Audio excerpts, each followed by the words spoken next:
What it is, Brad Lee back again with another episode of Dropping Bombs. Today in the studio, folks, as always, I got a real treat for you. Today we've got Lisa Caprara. Is it Caprera? It's Caprera. Thank you for having me here today, Dropping Bombs. I'm so excited. Thank you for coming. Hey, folks, if you guys don't know who she is, she's a motivational speaker, although she is a youngster. She's out there gracing stages and lighting up people's, I think, like ambition. And you're an inspiration to people. And, of course, you're an athlete. Yeah. Soccer. Yeah. Or more than just soccer. Soccer, my entire life. Okay, and a 5-year college standout soccer player for University of Hartford, Palm Beach, Atlantic, and the University of Tampa, led her to become a professional soccer player for the Tampa Bay Strikers in the NISL League. Yeah. Then what happened? Is that the one you got booted from? No, it was in college. Dude, you've lived like 100 years at only 26. Yeah. Dang, that's crazy. So let's go back to where you were like 17, 18. You're obviously athletic. You played soccer your whole life, and you got in some car crash. Yeah, so I got hit by a car April 20th, 2006. Where at? In Union, New Jersey. Just crossing the road? Yeah, we were on Burnett Avenue, and it was right after my sister's soccer practice. Me and my mom, my sister, we wanted to get Burnett barbecue, ribs, rice, beans, the whole stack of trays. And we parked across the street. And I got hit right after coming out when we had the food. It was like right after my mom was giving the stack of food to my sister Gina, and I was little, and I thought I could make it to my car across the street. I looked both ways real quick. I didn't see anything, and then when I went to the middle of the street, I heard my mom scream on the top of her lungs, "Stop!" And like, if you hear your mom scream and stop, don't you want to turn around and be like, "What?" Well, of course. Yeah, like, what are you She's yelling the one at? that got you hit. Sorry, Mom. You probably stopped because she screamed. Yeah, I was like, what is she yelling at? I was so confused. And then, boom, I got hit by a black Mustang going 45 miles per hour. Thank God it wasn't going faster. And obviously you lived. But what happened? Did you like fly through the air? Do you remember it? Yeah, I remember every detail like it was yesterday. Woke up in the hospital, I imagine? No, so once I got hit, I didn't even know I got hit. I had someone tell me, like, hey, you got hit by a car. I went airborne, landed on my head in the street, chipped teeth, hit my head hard. I had a slice in my head, like right here. And then right when I got hit, I got right back up. And I walked over to my mom, like all dizzy. And I said, that was fun. I want to do it again. And then I passed out again in her arms in the street. And everybody came around, panicking, screaming, looking down at me. And I'm just thinking, like, what happened? Like, what happened? I had no idea I got hit by a car. So was there any like damage? I was so lucky. So nothing happened? I was so small and thin, I kind of flung off the car. If I was heavier, I would have been more injured. I got hit on my side. But didn't cause any kind of problems? No. So you continued with soccer and all the games? Yeah. So okay. Once I got hit, it was crazy. It was a life-changing experience. Once I got hit, I blacked out. And when I blacked out, I felt like I didn't exist. I wasn't dreaming. I wasn't thinking about anything. I just didn't exist. I went somewhere else, and I have no clue what happened. And then when I woke up, it's like I was here again. Oh, like I'm back. I'm back. And that was the scariest feeling ever. And all I wanted to do was see my family in that moment. I was screaming everybody's name because I didn't know if I would go back to where I was. And I got everything taken from me in one moment. And then nothing else mattered. Those little problems people talk about that they think the problems that they think are big deals are not. I felt like I got everything taken from me at one moment. That made me strong. How old were you then? I think I was about 9 years old, something like that. So you were a little one. Yeah. My mom, my sister, they watched me. Can you imagine watching your sibling or, your kid getting hit by a car, almost dying right in front of your face? Well, yeah, I don't know what I would do. Like I would freak. Yeah. Especially, one time I had my son on a quad. I just got him some quads for Christmas, and I put on a helmet, and he was riding it down the street, and he was heading fast towards a street that went this way, and I saw a semi coming this way, and we were on a long street, and I was hoping he'd turn around. So I started yelling at him to turn around, turn around, turn around. You could see it, and I was freaking, but thankfully it went Yeah. Missed him. But God, it was crazy. So I can only imagine what your parents felt. or your mom. But so 9 years old. So you got over that pretty quick. Then back in school, there was no physical damage. So you're okay, just little mental trauma. Yeah. And then you went to college and started playing soccer, and then you got kicked off a soccer team. I'm trying to bridge the gap in there because I know he said for your age, you've done a lot of shit. Yeah. So I want to get the bomb squad to understand how much shit you've done. I've done a lot. You know, there's this one moment I remember. I went to the University of Hartford, Palm Beach Atlantic, University in West Palm Beach, and University of Tampa. I was all over the place.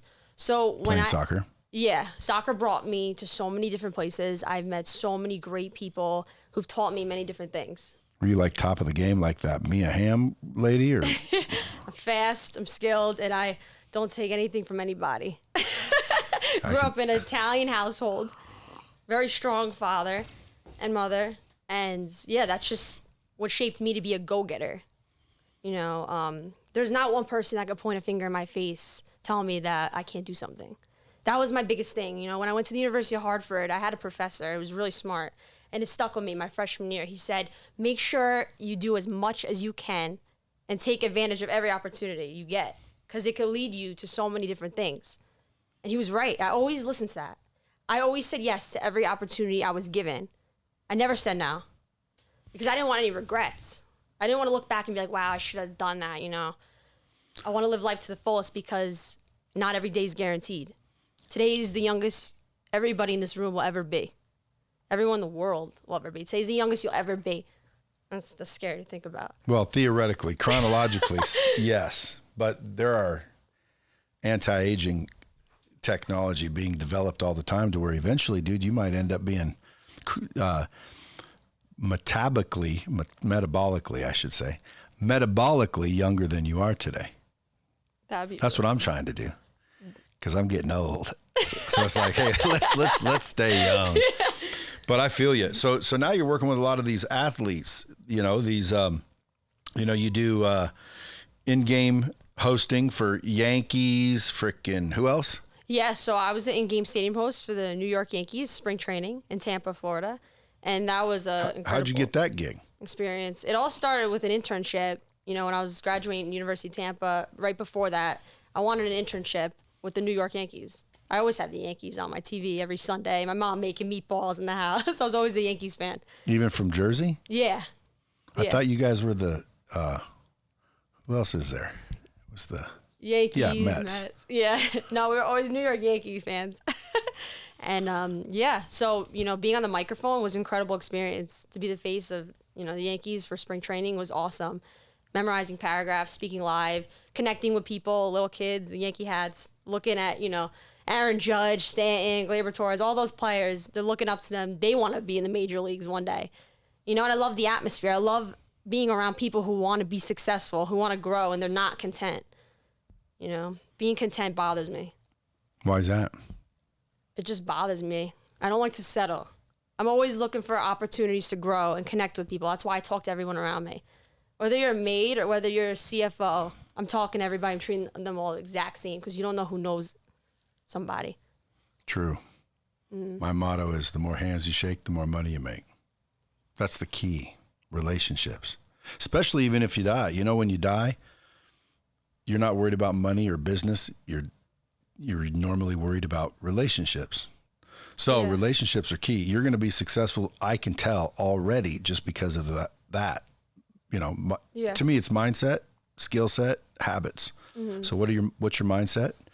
Are you scarce and pessimistic, or are you abundant and optimistic? You obviously are the latter. But then it's your skill set. You know, how good are you at anything? Because if you're not very good, you can't really get very far. Yeah. Can you? Is it all about mindset? Your mindset's a big thing. You know, in this life we live is hard. It's not easy, especially when you want to be great. It comes with a lot of problems and hurdles you got to jump over. You know, when you're great, it's not easy. It doesn't happen overnight either. So you have to stay mentally focused. You know, you can't let others bring you down, or you can't let others discourage you. You have to know what you want and go and get what you want and do whatever it takes to get there. And you have to take risks. If you're content and comfortable, you're not going to grow. Yeah, but you're going to start a consulting group, no? Or a consulting company? Yeah, so I'm launching a company, and basically I'm bringing out a lot of people who have the same go-getter, mindset and mentality as me to be coaches, mental mindset coaches for all ages around the world, especially athletes, who want to get better. I talk to a lot of kids. I work at IMG Academy, coach soccer, and I talk to kids from all around the world, all different countries. And it's crazy. You might not speak the same language, but you guys all have the same thing in common, which is playing the sport, playing the game. And, I won a championship there with my team. We brought in players from all around the world. And they didn't know each other. They only know each other for like 2 days. And I told them all, look at the person next to you and tell them you have their back. Right before the game. They scored 5 goals. We won right afterwards. And it was an amazing feeling seeing them celebrate after. That feeling you get when you score and when you win, that adrenaline, you don't find that anywhere else. What is the average age of those kids? I coach all different ages, like 17, every age. I do one-on-ones, especially. I'm really good at that. I specialize in footwork and speed and agility. What eventually, though, mindset-wise, are you working with them on their mindset? Yeah, especially the girls and boys who want to get committed to a college. The recruiting process is really tough. It's really challenging. It's so stressful. Do you find that today's kids are a little bit weak? Yeah, I do. Why do you think it is? Because it's the environment you're in, how you're raised, and the social media too. It's an illusion. It's illusion. Yes. Yeah, everyone looks like they're doing killer when in reality you're just looking at their highlight reels, which makes a kid feel like he's not enough or she's not enough. I tell a lot of my athletes, great players apply personality to performance. Be yourself. I talk to a lot of people that are nervous. Oh, this coach is going to be there watching me. Who cares? You played this game for so long. And a lot of athletes who are injured, right? I have a lot of athletes that are injured, and they talk about, Lisa, I'm scared if I'm not going to be in shape. I've been sitting out for a month because I sprained my ankle. And I look at them in the face and I say, is that what you're scared about, really? I say, how long have you been playing soccer? And the one girl goes, my entire life. I've been playing since I was a kid. I said, how long are you injured? She goes, like a month. I said, you see the time you've been playing is greater than the time you've been injured. Therefore, you're going to be fine. It's a mindset. You tell yourself you're not in shape, you're not going to be in shape. You know what I mean? So do they go out and play better after that? Yeah, they need positive reinforcement. A lot of people don't have that. If you don't deal with trauma in your life or a chip on your shoulder, you need somebody to tell you constantly, like, I can't make you do it. You have to want to do it. You have to want to be successful, whether it's in sports or not. Whether you want to grow your business or you want to be the best actor or you want to be an amazing singer, practice makes perfect, and you got to be consistent. And you're going to have people that are jealous of you and that'll look at you and give you the, good luck, the eye roll. What do you say to those people? I laugh at them. Because you want to know why? It's because when someone tells you that, it's because they can't do it. You're talking to somebody about your dreams and your goals, and then they look at you and they're like, oh, good luck. It's because the person you're talking to doesn't have the balls to do it themselves. They don't have the guts. They don't have the motivation. They don't have the heart. It takes heart to get far in life. I'll give you a bomb on that one. Let's go. Bomb means people should listen up, only because that is true. There's a lot of people that throw hate, and really what they're throwing at you is their hatred of what they're deficient, meaning they see in you what they don't see in themselves, and they get pissed about it. So they're just like, they blame you. Yeah. Doubt you, throw a little bit of shade your way. Did you have any of that growing up? Oh, yeah. And who taught you how to handle it? I had a really tough father, right? I could have played an amazing soccer game, and he would still point out one thing I should have done better. And I love that. I love how he was hard on me, because when someone's hard on you, other people around you, when they're hard on you, it doesn't faze you. Is your dad still alive? Yeah. Does he like get on you still? Yeah. He's my motivation every single day. I see how hard he works, and I wish I could return the favor every day. Just to make him proud? Yeah. So what about your mom? My mom? They're still together? Yeah. See, that's rare. Nowadays, nobody's still married. I was very lucky to have blessed parents and yeah. So I'm trying to find like this big traumatic background of yours, but I haven't been able to find one yet. Other than you got hit by a car, that's pretty traumatic. But your parents are still together. Everything's going well for you, right? And you're just out trying to help people so they don't give up on their dreams. Yeah, it really bothers me when someone tries to discourage you and bring you down, especially if you're in like the corporate world. You know, if someone works above you, people want to see you do good, but they don't want you to do better than them. That's sure. That's for sure. And they'll get mad. They'll get mad about it. If you can do their job or you do it better than them and they don't help you grow, you know, you need somebody around you that wants to succeed with you and grow with you and not tear you down constantly. It's a waste of time. Be around the right people. Yeah, it's so important to be around the right people. You got to choose the right people to be around. How do you find the right people? How do you find the right people? You know, like when you're out there talking and networking, or someone who's... Well, a lot of people aren't doing that. See, I think things come to you second nature or, you know, intuitively that other people aren't doing. Yeah. You know, when you go through a hard time in your life and, you know, you look to your left or your right and you see one person who hasn't left your side, those are people you want to keep in your life, you know, through hard times when you're not succeeding, when you're struggling. What if those are the people telling you to give up the dream, to like you're thinking too big? You don't listen. And if you listen, shame on you. Because then you don't really want it. Who should you listen to, though? Yourself. That's it? If you really want something, you know, no one's going to make it happen for you. You got to do it. You can't, you don't need anybody else. You have to do it, you know. You have to be around people that push you and, you know, support you. But the people who are bad energy and negative and they laugh, you can actually take those people and use it as motivation. You could take it and look at them and be like, you know what? I want to prove them wrong. I love that. I live for those moments. I love proving people wrong. But I'll still help them out at the end of the day. To describe your day, you get up in the morning, like give me an average day from Lisa Caprara. Is it Caprera? Am I saying that right? Yeah, it's Caprera. My average, every day is different. Well, a normal day for you. You wake up, where you live? Wake up. I'm in Tampa, Florida. Okay, you're in Tampa, Florida. You wake up, sun's out. Well, if it's a Sunday, I'm making my freshly squeezed orange juice. I started this tradition like 3 weeks ago. But I go to the field and I run sprints. I do suicides. It's actually funny because when I go, I see people, you know, who've coached me, and they look at me, they're like, why are you still running sprints? What are you training for? What are you doing? I run because I love it. Not only that, sprints are incredible for you. Yeah. You know, you go 0 to 100. They keep all the shit that goes right, they keep it going right. Yeah, that was the biggest thing for me, you know, in fitness. I was always first in fitness. I did the beep test and I got to crazy levels. I set the record at Tampa. And a lot of people be like, Lisa, you're a psychopath. What is wrong with you? You just run sprints for fun. You couldn't even punish me because I love doing it, you know, and everybody would look at it as like a punishment.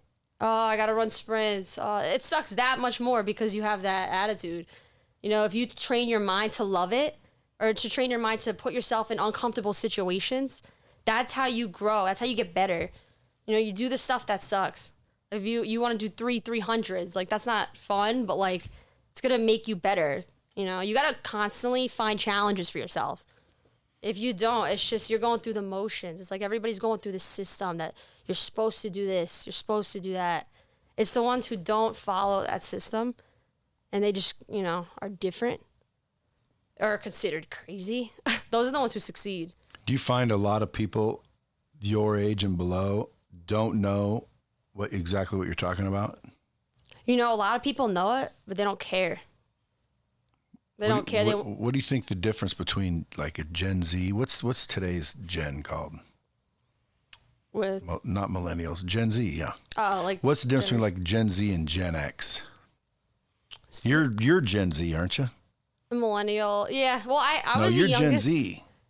Yeah, but I grew up, you know, like all my cousins. I'm the youngest in my family. I have an older sister and older brother, and I always actually all my life would like hang out with older people, and because you learn from people who have experience, right? So that's another reason why I want to start my business is because you're gonna have a connection. So, for example, if you want to be a chef or something, right? I don't know. You will be connected to a chef that cooked for 50 years. I don't know. I'm going to get you on the phone. You're coming out of college. You want to be a chef. I'm going to get you on the phone with someone who's got 50 years of experience instead of you studying and wasting all this time. You know what I mean? Like you can have a conversation with somebody that's at the top and it's going to bring you up with them and, you know, quicker. Collapse time. Yeah. Yeah. Everybody feels like they got to go through these motions. Oh, you got to go study this for 5 years and this and that. And sometimes it's a waste of time. When you just talk to somebody who's already been through it or someone who's been through trauma, You learn so much more from someone who's dealt with serious experience. What's funny is the shit you say is like what other people are saying, but they're getting paid big dollars to say it. Meaning you're saying the truth, which is funny because usually people your age don't know the truth yet. Yeah. You know what I'm saying? Where'd you learn the truth? Who's teaching you these things? You know, I think because I would disagree with you if I disagreed with you. You know that, right? Yeah. But I don't disagree with you. I'm just thinking to myself, like, how does she know this being so young? Unless you have someone like, you know, an uncle or a dad or someone that's like huge into personal development, very successful, and they've shared with you growing up with you all these rules and lessons and really, you know, principles, because it's all true. I haven't heard a bad one yet. I'm listening. I think it's a lot to do with, you know, who you surround yourself with. Well, who do you surround yourself with? People who are driven, people who are successful. Older? Everyone, honestly. People who aren't driven. I look at them and I see the outcome. I analyze everything. I watch everything. You learn. If you learn, like, by watching people, you talk to as many people as possible. You meet them. No matter where see, like from. Right there, that's correct. Yeah. I preach it. I tell people all the time. People pay me big dollars just to hear me talk. And all I'm saying is the same shit you're saying, which is because that's the shit that you don't usually learn until you're 40, 50, 60 years old, unless you were coached and mentored by somebody that knows what the hell they're talking about. So when you're preaching it like this, I can't disagree, but I'm thinking, I wonder where she learned this. Yeah. You know, as a baby of the family, I watched the mistakes my cousins made, my brother, my sister. I watched, and I learned from their mistakes. I felt that much smarter, that much quicker. And that benefited me. And I want to do the same for other people. Like, I want to be real with a person. You're going to talk to somebody one day and they'll give you advice that's just like, it's whatever, you know? Oh, like, good luck today. Like, you can do it. Like, that's not good advice. You need someone to be honest with you. To, you know, if you're going on, trying to think, like a special interview or anything, like, important, someone is going to tell you who's real, like, be prepared for this. Like, this could happen. You know, everything's not going to go smooth. Well, how do you know who to listen to and when to shut them up? It's all about who you value. Well, I mean, like, let's say I'm your brother. Okay. I'm your brother, and I say to you, Lisa, I think you're aiming a little high. You're only 26. You probably should, like, take a little while and think about it before you know, do anything crazy. So, say my dream was, before I played professional soccer, I want to be a professional soccer player. And this is the conversation we're having. Well, what dipshit relative would say to you? I mean, unless, of course, you were like a no talent juvenile delinquent that's like heading the wrong direction. You know, I had people laugh at me when I said I want to play professional soccer. But what's wrong with that? Like, good. And you know what I would say in my head? You never got it. You never played. Why the heck would I listen to you? And not only that, it's like, what's wrong with you? Why can't you be as good or better than any person playing? Like, there's nothing wrong with you. It isn't like you got a 3-inch leg and a, you know, normal leg. You know what I mean? Like, you see some people, like, you know, in wheelchairs and, like, you know, hey, I'm going to be a professional soccer player. And you're like, oh, I don't think so. You know, but people that they love will be like, oh, that's good. You know what I mean? But, like, I don't see anything wrong with you to where if I were your relative and you said you want to be a professional soccer player, I'd be like, better get out there and practice. Yeah. You got to practice. How many days did you practice? Every day. You know, I didn't run every single day. But you practiced. Yeah. You have to practice to get good at anything. Yeah. Unless you're just naturally good. But it's crazy you say that. It's because just because you practice doesn't mean you're practicing the proper and the right way.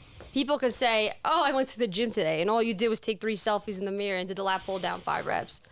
You know, there's a difference between that. People will lie to you and they trick you. Oh yeah, I went to the gym today. I could go to the gym today too, but do 100 push-ups, run 3 miles on the treadmill and whatever, do lunges all day till I fall. So what is your goal now? Because you don't want to be a soccer player anymore, do you? I'll always play soccer till the day I die. Yeah, but you don't want to be one. I'm not trying to like go out of the country or anything like that, unless there's a crazy offer. I'm going to change my mind. But what's your goal now? What do you want to be right now? If you could close your eyes and you're anything you want to be, what do you want to be? I want to be a figure for all women, boys, everybody, every person in the world to just believe in yourself, and you could do anything you set your mind to. You know, I want to be that person that you could call when you feel like you have nobody. You know, when your head hits your pillow at night and you're thinking about the one thing you want to do, but life is so hard. Right? I want to be that person that motivates you and that actually will give you real advice and care. Like, actually care. People will go through the motions and tell you what you want to hear, but it's the person who tells you what you don't want to hear. That's a person that really helps you.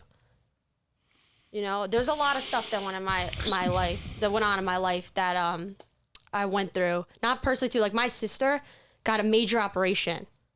She was born with duplicate pancreas, and I thought she was gonna die. Nobody knew what was wrong with her. It was the craziest thing ever. This guy, Dr. Iman from France, operated on her 6 hours. New York Presbyterian Hospital. She had a duplicate? Yes, she was born with duplicate pancreas, and we were all freaking out because we thought it was like pancreatic cancer. I was young to understand all the, you know, details and everything, but they were talking about rerouting her portal vein and all this stuff in the surgery. And I saw my parents get worried, and I saw the look on their face, and, you know, all this stuff just, it's in my head. I remember these moments. I remember these tough moments, and it makes me strong. It makes me mentally strong. Are you religious? Yes, I'm Catholic. Figures. Every Italian from New York is probably Catholic. From New Jersey. Yeah, Jersey. So the company that you're starting, Mission, that's basically two keynotes. The reason I ask is because, like, people are listening, obviously, to this podcast, and I'm going to try to get them to support you in some way. So usually it's, hey, she has a book, but you don't have a book, you know, but you are starting a company. So how can people, like, reach out and other than your Instagram? It's at Lisa_Caps, by the way, folks, CAPS, Lisa_Caps. Go follow her on social media. But how can they support you? They could, you know, I'm going to give everyone a call, like a free call first, and they can decide whether they want. You know that there might be thousands of people reach out to you? Yeah. You're going to call them all? Yeah. Now, see, I don't mean to be negative, yes, I but will. How? Like, that takes a lot of time. Because I don't sleep. You're just gonna call everybody. Anybody that reaches out to you, you're gonna call them. I will call you. If you DM me on Lisa Caps on my Instagram, I will reach out to you, and I will help you grow. And at the end of the day, these are for people that are maybe second guessing, or they don't have anyone around them that's positive. Because there's a lot of people in situations where, like, dude, they're a little bit doomed. And the reason why I say that is not because they can't get out of it, because anyone can. I agree with you. But they're not in the right environment. They don't have the right friends. They don't have the right mindset. They don't have the right resources. They're, like, doomed. So you're going to be their lighthouse. Mindset coach. Yeah, you're going to be their lighthouse. Yes, a real one, a genuine one. But you want to be their motivational mindset coach, where they call you in the morning all bummed out and they say, dang, Lisa, I don't think I can do it today. And you're going to say, you can do anything you want. There's different packages of my company that you can purchase. So basically it'd be like one phone call a week.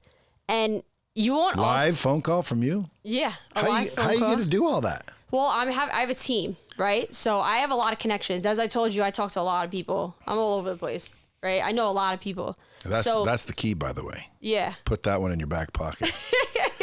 So basically, you know, to my knowledge, based off of who I'm talking to, I will put you in the best spot possible for success.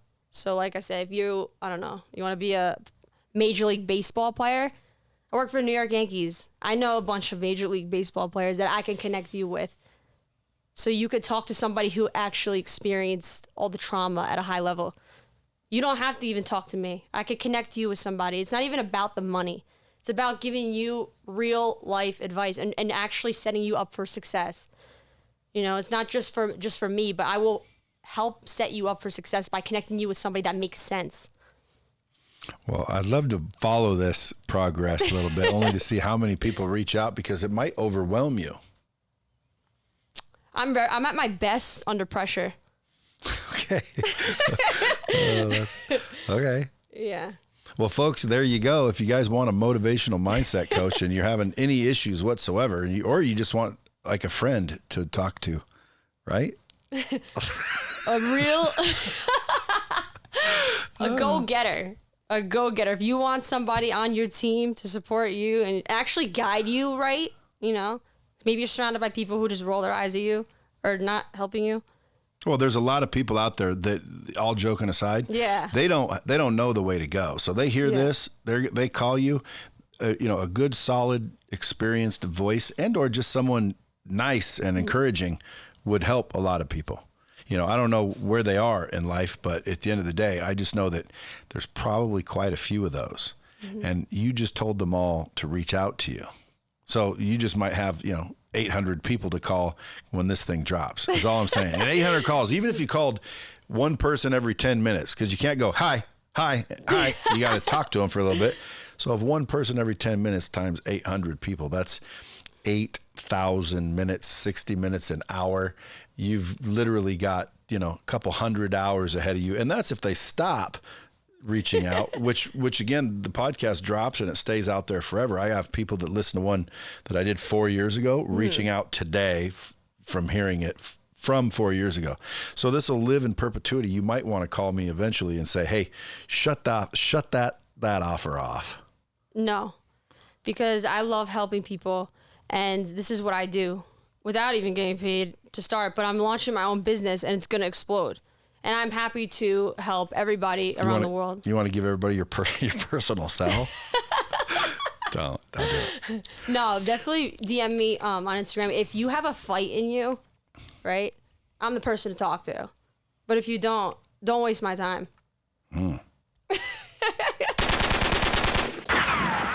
You heard it.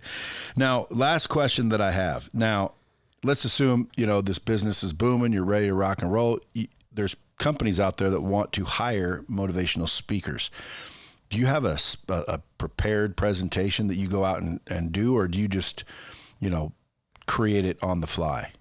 You've done motivational speeches. Yes. And that's also a passion of yours. Yeah. So when they hire you, do they get a fresh like speech, or do you have a prepared keynote that you've delivered a bunch of times? No, I'm at my best under pressure. So, you know, when I walk in a room, I have so much energy. I go in the moment, whatever the vibe is, whatever the energy is. Well, I'm going to test you a little bit. I know a few people that are putting on events. We'll get you on stage and see how you do. Let's go. I just want to see if you can just, because there's not many people that can on the fly knock it out of the park. I'm one of them. I'd like to see another one. That'd be wonderful. People always ask me, what are you going to talk about? I go, I don't know. What do you want me to talk about? And they're like, dude, you go on in 5 minutes. You don't know what you're going to talk about? But I can do it. And I think you can do it. Yeah. I just want to see it. I'm interested in seeing it happen. Folks, if you guys want this girl to motivate your team, give her a call. If you guys need motivated, if you're, you know, a little bit weak-minded and you don't have the right encouragement and you don't have the right leadership and you want to fix that so you can go kick ass in life, call our girl, Lisa_Caps. DM her on Instagram. Where else can they find you? Anywhere? You can find me on the beach. You could mainly on Instagram and LinkedIn, Lisa Caprara. Love LinkedIn. Guys, it's Caprara. Lisa, obviously Lisa. Well, I thank you for coming in. I know you guys got a flight. Thank you for having me. This has been an amazing experience. Folks, as always, until next time, keep it real.